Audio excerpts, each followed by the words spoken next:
Good evening and welcome to the Board of Mayor and Aldermen Workshop. It is June 26, 2025, and it is 5:30 p.m. The prayer on Tuesday night will be with Alderwoman Haas, the Pledge of Allegiance with Alderwoman Hobbs. Everyone should have a copy of the minutes from the May 29th workshop, the June 3rd public hearing, and the June 3rd regular meeting. We did not have anybody sign up for the public comment period.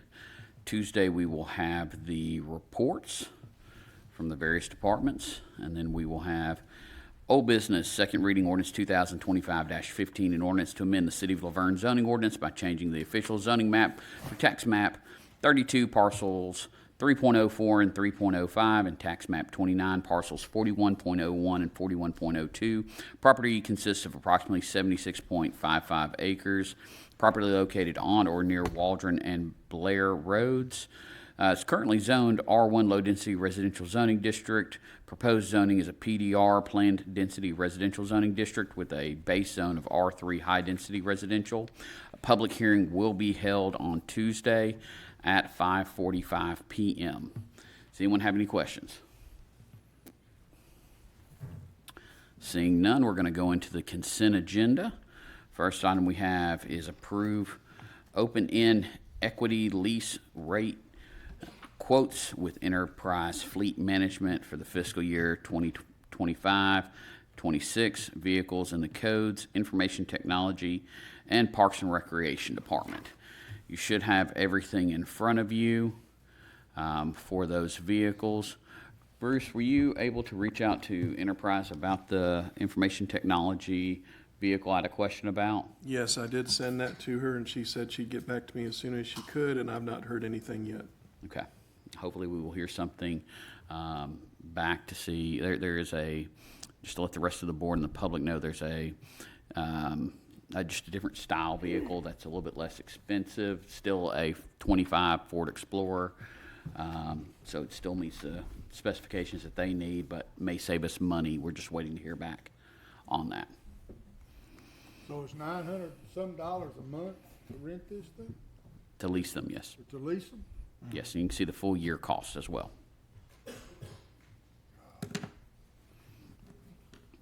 Any questions?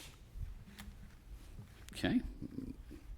Moving on to number 2, ratify state contract purchase Motorola radio replacements. And this is to, again, ratify this Motorola radio replacements that we have discussed. Anyone have any questions on this?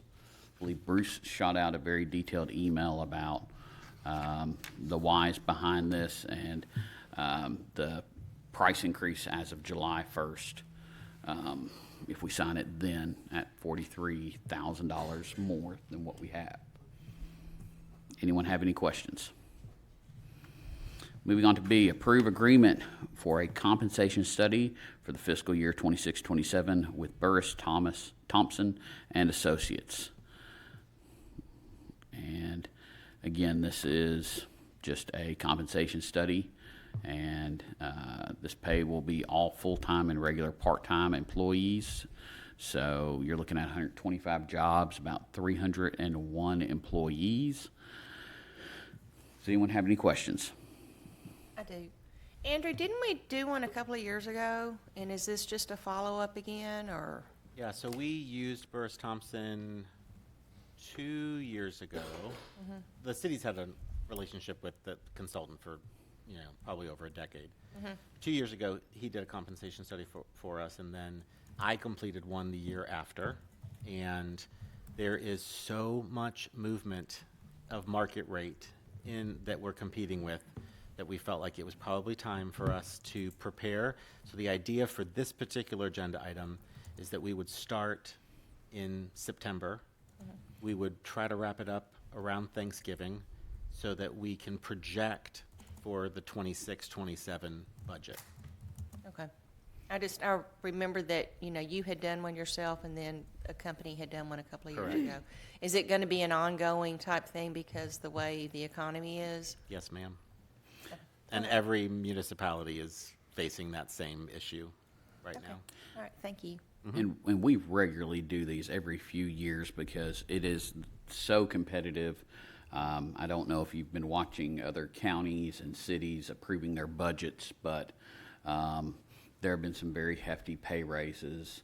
And so it's making sure that we stay competitive with those other surrounding areas. Any other questions? Moving on to C, approve agreement for a secondary study for the same fiscal year with Burris, Thompson, and Associates. So this is the secondary study to look at pay stipends, determine if there's pay adjustments needed to mitigate compression, that sort of thing. Does anyone have any questions? Okay, moving on to D, ratify the approval of grant amendment number 2 for the local parks and recreation fund grant through the Tennessee Department of Environment and Conservation for the Brookside Park development. And this is just exactly how it sounds. It's ratification of the grant amendment number 2. And this is all associated with the Brookside Park. Anyone have any questions? Moving on to E, approve proposal from Truist Bank for banking services. And we actually have some representatives from Truist. If y'all would like to come up, introduce yourselves, and you can talk a little bit about this. Thank you very much. I'm Hayden Oakley with Truist. I am the account representative. I partner with Brian Williams as well. Brian's been the account representative as well for 20 years. Unfortunately, he went to Canada with his family, so I'm just me, and then Matt, if you want to introduce yourself. Yeah, and I'm Matt Sclafani. I'm a treasury consultant with Truist. I work alongside Hayden and Brian on the city's accounts, and I've worked on them for the past 3 years or so. Absolutely. So as Matt stated, you guys have your current accounts with us, and as the rate environment have moved, and we have done some other RFPs and other kind of seen market detail, we had a conversation and did an account review compared to those other RFPs, and so had proposed a repricing, which is, as you probably reviewed, a big windfall for you guys.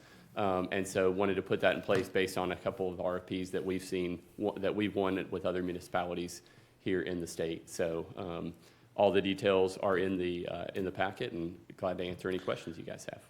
And so for the public, this is an estimated, if we approve this, that the city will earn about $124,000 of interest per month, or roughly $1.49 million a year. So that's what we're looking at. Does anyone have any questions? My only question is, has Truist, and you all probably don't even know this, has Truist ever considered opening up another branch in Laverne? Great question. We're always looking at, obviously, areas to open branches. One of the challenges, as you can know, a lot of people use their phones for banking, and so always looking to see how those are utilized with branches, in the different ways our clients connect. But branches certainly are opening, but overall, I would say bank branches tend to be closing more so, but that's, you guys are a growing area, so that's makes it a whole lot less likely. So whether we've considered a new one, I can't tell you, but certainly I know we have a strong history and I plans to remain. Sounds like a commitment. I just think it would be, we talked about this last month, I just think it would be good for the city if we had one here, but if we can't, we can't, but, it'd be nice. I think that's no offense, but higher pay grade. Yep, there you go. And that's why I said, I'm sure you can't answer that. Yeah, certainly we'll pass that message along, absolutely. But we used to have one here. Yep.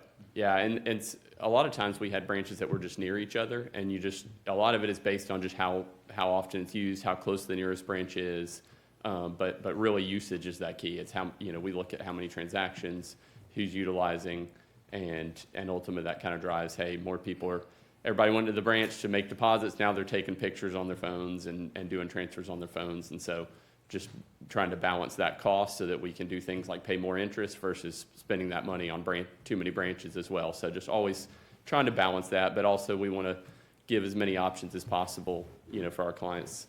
because everybody does it different ways. Some people like to go into the branch still, and so we just want to try to give as many options, but also invest in that technology that people want as well. The question on your proposal, it indicates that the present rate is 3.5 and you will have it for effective for 5 years, obviously presumed upon the rates going up and down, correct? So that's correct. So the rate is tied to the upper bound of the Fed funds. So it's currently would be 3.5 is what you guys would earn. And so in this case, it wouldn't be controlled or moved with us. It would be if the Federal Reserve moves rates up and down, you guys would stay 100 basis points away from that. So if rates go up, your rate would go up. If rates go down, your rate would go down. So again, not a decision by the bank. That's a federal decision to move rates, and you guys would be commensurate with that. So my question is, with the amount of money we have with you, is there any negotiation on the 100 basis points? Yeah, well, and what we did on that, it's a strong offer. We looked at other RFPs. It's actually higher. Some of the other ones we've seen were closer to between 100 and 150.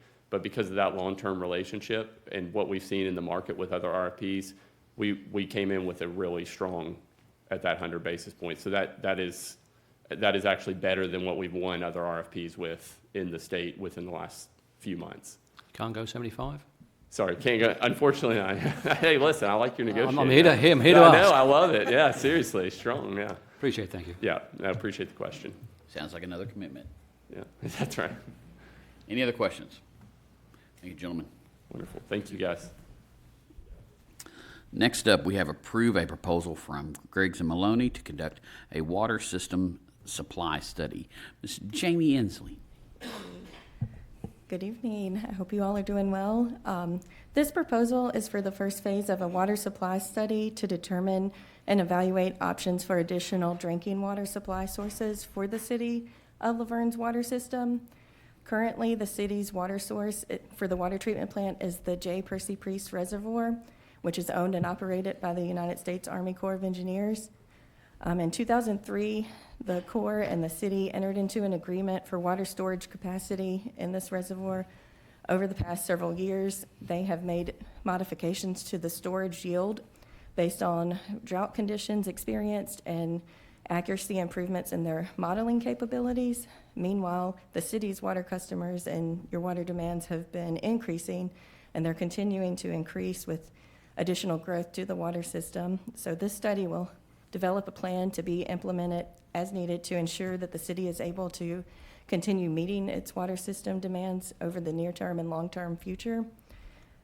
Based on recent discussions with the Corps, the city can request additional water storage from the J. Percy Priest Reservoir through a reallocation study that they conduct themselves. However, they have indicated that their timeline for getting that completed and approved would be in year 2032, given their current budget timelines. With the anticipated growth that we're seeing here in the city of Laverne, based on engineering estimates, the water supply availability requests that the engineering department receives, the timelines from various developments in progress, we believe that you all are going to need additional water supply established and operational before that time period.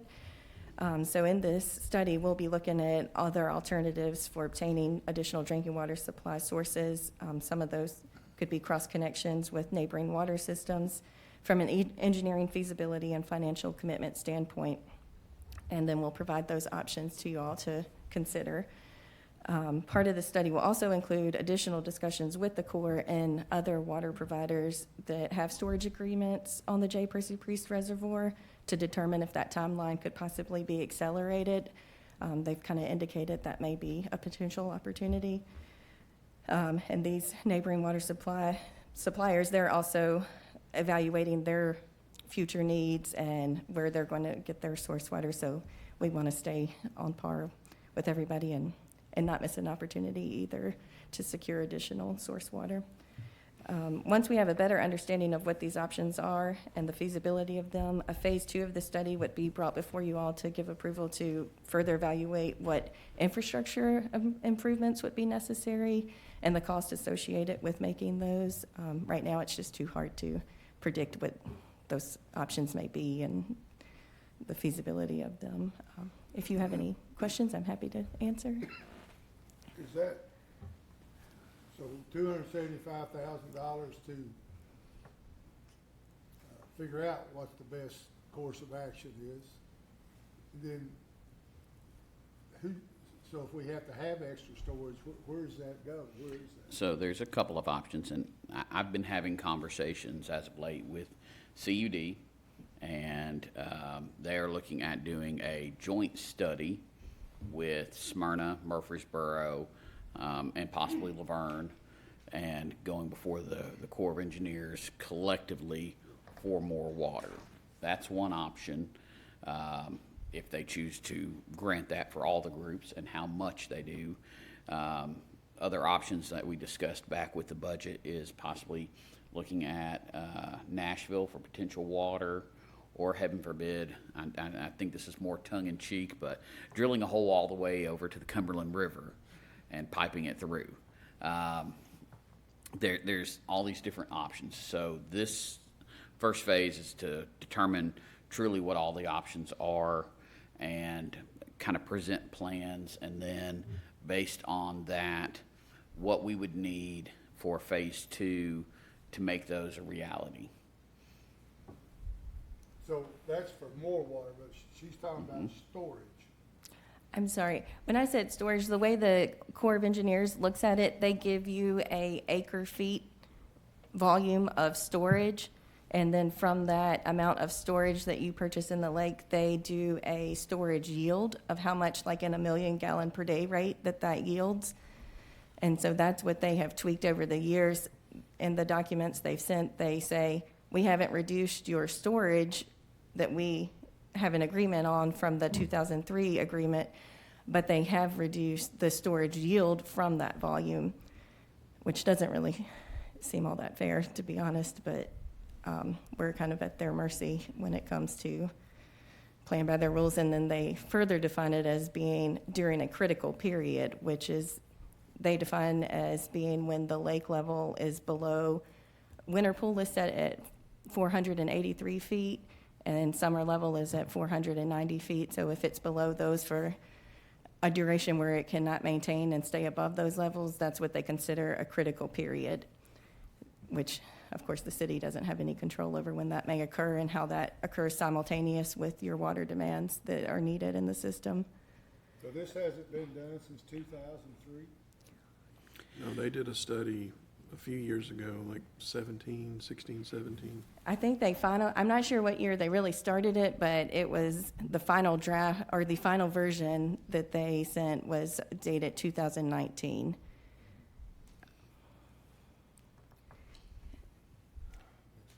It's basically figuring out a plan forward. Yes, sir. So- So to obtain more, That's to be, what I'm saying, if it's been that long, it looks like this would have been done a long time ago. No, we've looked at it once, and we've fought a little bit with the Corps over via lawsuit with the amount of money or amount of water, but it's ultimately it's their lake, so we have to work with it. Yeah, we certainly don't want to pump it from Cumberland River. Any other questions? Thank you. okay, thank you. Next up, we have G, approve change order number 2 for the water system SCADA upgrades project. Okay. Ms. Jamie? So change order number 2 is for the additional scope of integrating the existing bleach transfer pump into the new SCADA system for monitoring and control capability at the water treatment plant. To make this connectivity, additional conduit wiring and integration-related services are required between the pump drive itself and the new SCADA control panel in the water treatment plant building number 1. This pump transfers bleach from the large bulk storage tanks to the day tanks.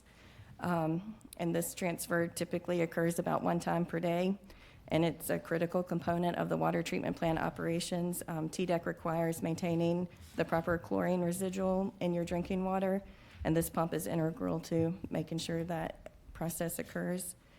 Change order number 2 will add $3,405 and 0 calendar days to the water system SCADA upgrades project.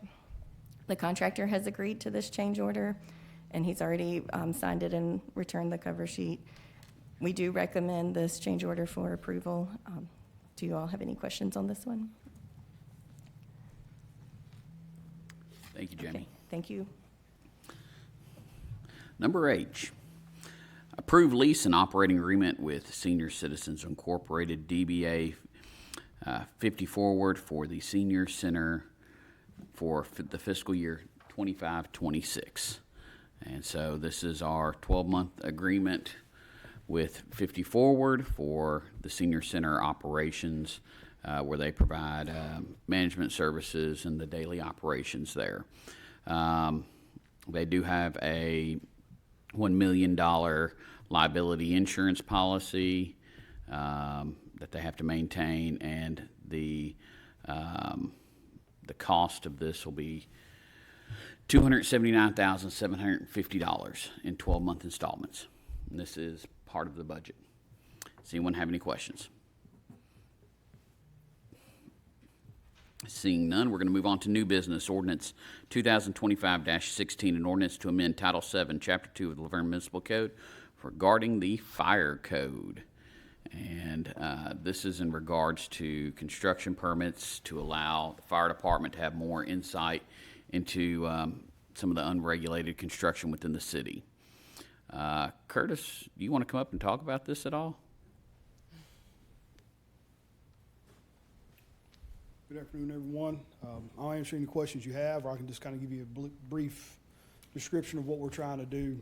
So, obviously, we have a very good codes and planning plan put together through the codes department, where they issue specific permits for specific type of construction projects. What we've noticed over the last several years is there's still a lot of construction aspects that get installed, get modified, get changed, that go unchecked, specifically in the world of the fire code. For example, sprinkler modifications, alarm modifications, hood systems, things of that nature. Anything from minor up towards to a full pump, fire pump separation, and then replacement. And a lot of times, more times than not, that goes without any type of inspection, because the way our current ordinances are set up, none of these are adopted when it comes to the construction permit. So what we're wanting to do is, as we improve in firefighting training, we're wanting to also improve in the prevention aspect. And this would just be the next step of moving forward to try to have better accountability of the construction projects that are currently not being documented in inspection. Does anyone have any questions? Give me an example of an unregulated construction. Okay, so fire pumps. If a building has a modification that would not trigger any type of codes permit, for example, if they're not doing any remodeling, but they're updating the system to the point that they're going to strip out their entire system, replace the fire pumps, alarm systems, and so forth, because that does not trigger a permit to go through the codes department, technically they can come in, remove that entire system, and put it back into their standard, and no one knows about it, nor do we have any say in the planning aspect of it. It's all based off of what the fire code will allow and what we have adopted. And this portion is currently not adopted, so we don't enforce that. So what would happen, sir, would be a year could go by before we go into our annual inspection and then find that the system was either installed improperly or possibly installed correctly, or they may have to make changes and modifications. So systems like that, any type of alteration to alarm systems and so forth, those type of things would be currently unchecked because we don't do electrical in city. However, that would be a low voltage, so it doesn't really trigger any permits to be pulled. People can go in and modify these systems, and again, we have no knowledge of it. We have no ability to go in and inspect it until a year later when we do our yearly inspections. They don't have to have permits.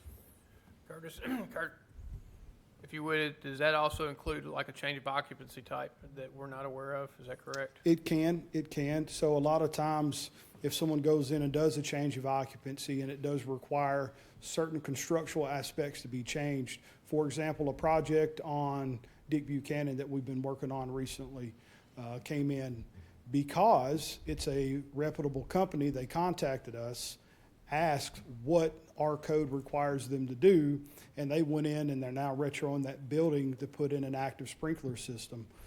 One, is going to protect the building to code. Two, is going to increase the value of that building and open it up for more possibilities and other occupancies to move in at a later date that may not now have to worry about installing a sprinkler system. If they would not have contacted our office, we'd have never known, one, that type of occupancy was moving in, and two, if we did find it a year later, 6 months later, we're now coming in saying, okay, I understand you've invested a large amount of money to move your company into this facility. However, you're now going to have to add additional cost on to make the building up to code, versus catching it on paper instead of in concrete and then rectifying it before we move forward. And one of the critical aspects is having a permit so we can adequately go out and do proper enforcement if people do try to do this without contacting us and going through the proper process. Any other questions? So, like if a project comes through the PC, then I know that you guys are on top of all that when it comes to the planning commission. So these are projects outside, like you said, that don't require any checks and balances through the codes? That's correct. Yes, ma'am. Okay. So, for example, a lot of our large commercial buildings that are built, they're built in what we would consider a shell capacity. So it's one big, large building that's open, with the intent of going in and separating them into different occupancies or suites, however they want to do so.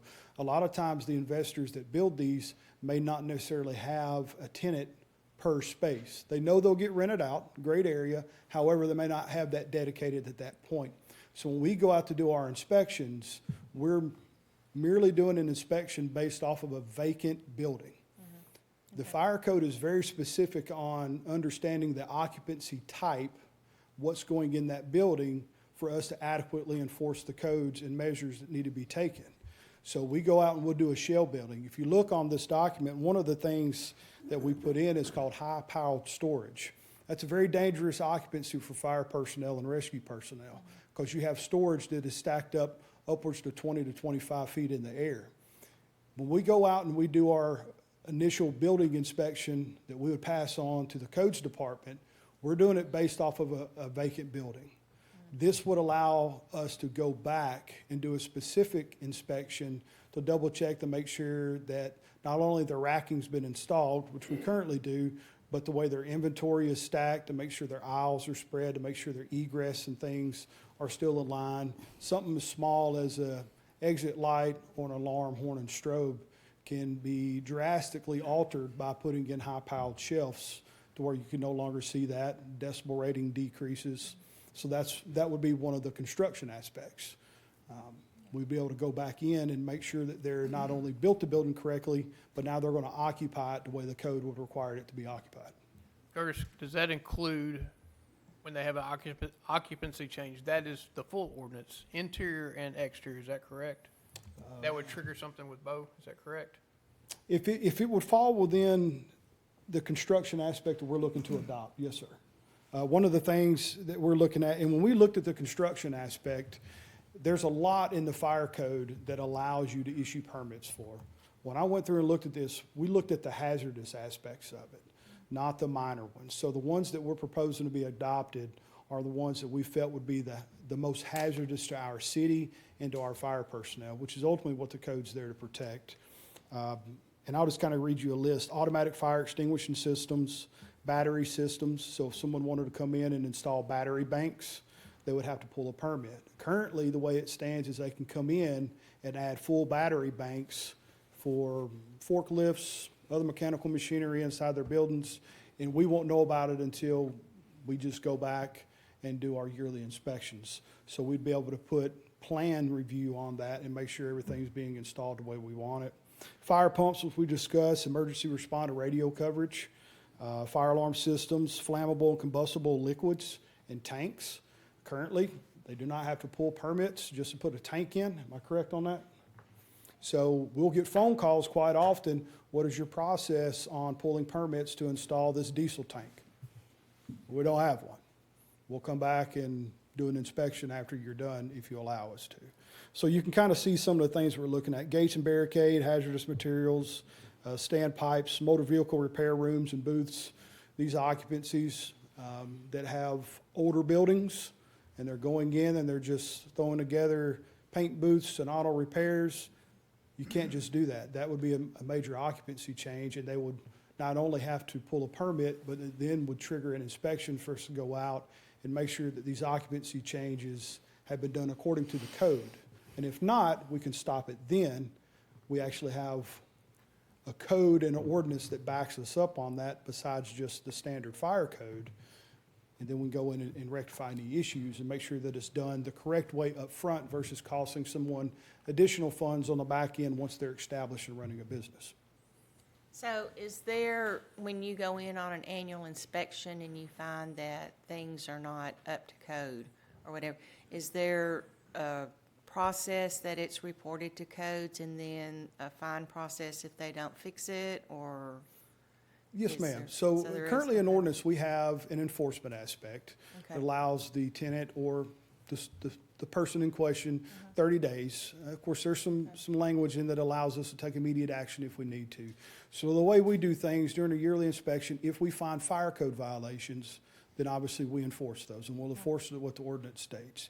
If we find things that would be outside of our scope, meaning outside of the building code or the fire code, then we coordinate accordingly with Mr. White's department, and quite often, both of us will be out at the same location.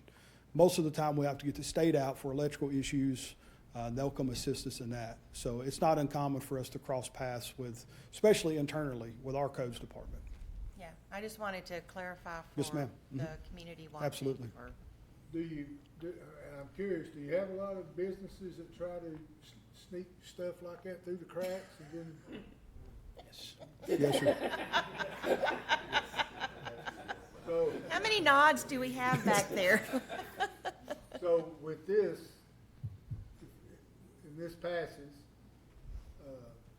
and they still sneak something through the crack and you find it, does that mean that's gonna be a big hefty fine on them, other than just rectifying it, or? Well, I can tell you the fine aspect is going to be established through the city. We can't establish any fines. The fire code will state the fines and fees must be established by the sitting board of our municipality, so you, legal, and so forth. What it can do is there's specific language in there talking about permits. If a person starts to build something or does build something without the proper permit, then it gives us the right to go in and say, you're done, stop.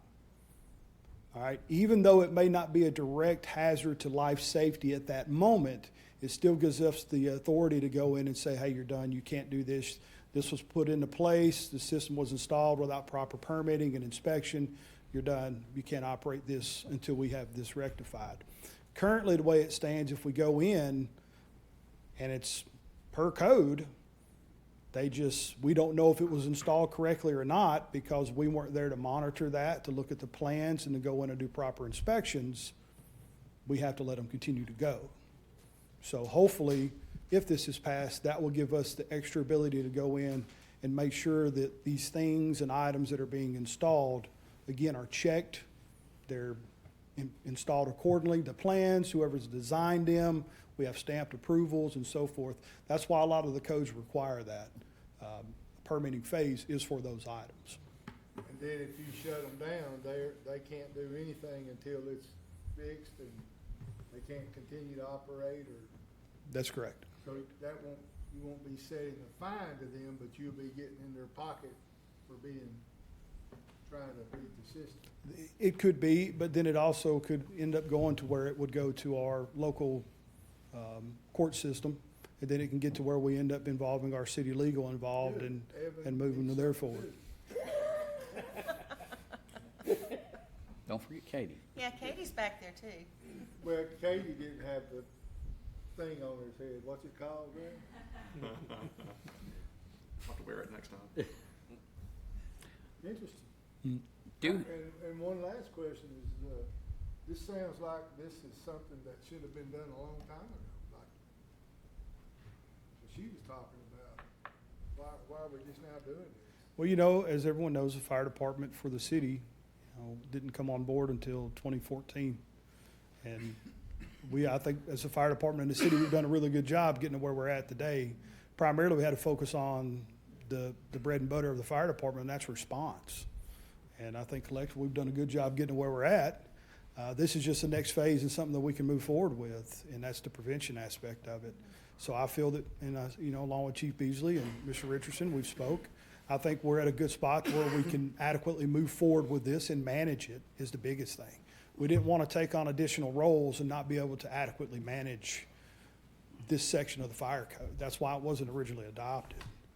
But now where we're at with personnel and the equipment that we have, I think we're where we can move forward with something like this. So Curtis, let me ask, and Evan, you can weigh in on this if need be, but this chapter deals also with open burning. I know we've had some conversations with some residential construction, and would this be the appropriate time to look at that? Because I'm not really seeing construction burning outside of some very specific, permitting. But we've talked about the possibility of just banning it. Any thoughts on that? Yes, sir. Respectfully, I was going to include that once we had finished with the permit aspect from the building construction. Within this proposal, we're also looking to strike out commercial burning within the city limits. So it would allow for burning up to 5 feet in diameter, 4 feet in height, which is what the fire code specifically describes as a bonfire. So essentially, nothing would be changing with our current burn ordinance, except you would not be allowed to do any commercial burning, which would exceed that size of 5 foot in diameter, 4 feet in height. Some of the main reasons is quite often we'll get calls asking, do we allow open burning within the city of Laverne? And of course, we'll say yes. I find it somewhat unfair that we give that statement that, hey, you can do open burning, especially for the contractors aspect. A lot of them will bid out packages with the understanding that they'll be able to burn their leftover debris as far as their wood. And then as soon as we get one complaint, depending on that complaint, we have to go in and shut them down. And most recently, we've had to shut them down multiple times because of complaints. That then puts the burden of financial responsibility back on those people that put the bids out, and now they're having to look at additional costs of chipping, hauling the debris off, and so forth. Not to mention, and more importantly, our city is becoming so dense. With our size, obviously the population is continuing to grow. We're putting buildings in areas that buildings used to not be at. Being able to find the separation that we require, upwards of 200 feet from any other combustible material, is becoming extremely difficult. So it would be my recommendation, after speaking with Chief Beasley, that we just strike out that portion of the ordinance altogether. That way, contractors, people come in and adequately plan before, if they do their homework to where they should, and there's no surprises left over at the end. Evan, can we incorporate that in with this adding of the permits? Yeah, you sure can. I don't know if you want to. It's already in It's here. already in there. Yes, sir. So the proposal that was forwarded over to Mr. Richardson, that is included in this. The construction permit aspect of the fire code, and then modifying that portion of the burning ordinance within our current city rules. It's in section 2 of the ordinance, the first, Okay. bottom of the first page. Okay, I'm looking at that section 3, number 3, which is why I was thinking it's only saying 50 feet, so that's why I'm like, So, any other questions? I see why Chief Beasley asked us in the break room, do you got any questions about this? He was just trying to prevent us from getting Curtis up here. Thanks. Thank you. Yeah, you're welcome. Thank you, sir. Curtis, thank you for last night also. You did. Oh, a yes, great ma'am. job. Yeah, thank you. Okay, thank you, sir. All right. Moving on to number 7, first reading ordinance 2025-17, an ordinance to amend the City of Laverne fee schedule. And so this is dealing, we've got court costs that have changed with some state law. And so this is increasing the court costs by $5, which an additional $1 will go to the state of Tennessee for training purposes. The net increase for the city's $4. And you can see the attached fee schedule. Does anyone have any questions on this? Number 8, first reading to ordinance 2025-18, an ordinance to amend the fiscal year 2024-2025 general fund budget. And you can see the various items. The total budget amendment amount is $1,213,400. You've got fire buildings, fire transportation, legal services, legislative, food, and travel. Does anyone have any questions? Moving on to number 9, first reading ordinance 2025-19, and an ordinance to amend the fiscal year 2024-2025 State Street Aid Fund budget. And the amount for this is $20,000, not 200.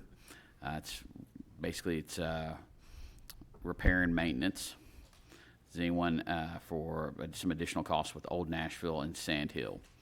Does anyone have any questions? Moving on to number 10, first reading ordinance 2025-20, an ordinance to amend the fiscal year 2025-2026 general fund budget. This is one we spoke about last month, and this is for the city recorder position. You will find in here a job description and the amount. The projected annual cost is $127,000. If the board chooses to fund the position for 6 months, it would be $63,000. Does anyone have any questions? Does anybody in the city now have any qualifications for this, or would it have to come from outside? I would believe Mr. Richardson has qualifications in this, but this would be an external post, if I'm not mistaken. Is that right, Andrew?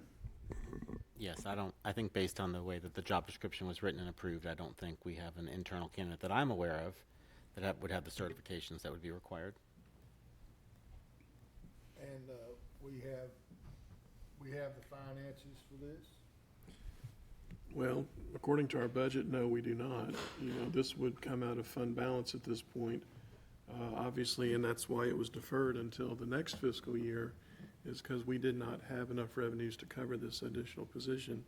It's generally not best practice to fund reoccurring employee, positions out of a fund balance situation. However, we do have some new businesses that are coming online, and future revenues as far as sales taxes could be there, should be there. Obviously, tonight we also had the discussion about the banking with Truist, so there's some additional funds there. However, with that one, we would like to see a lot of that money used for a finance software system, but we'll talk about that another time. The funds should be there, but obviously for this first year, technically we're taking it out of fund balance because all of these other revenues are unplanned at this moment. It would be similar to, Steve, if you remember back during my first term when we purchased some land over where Public Works is now.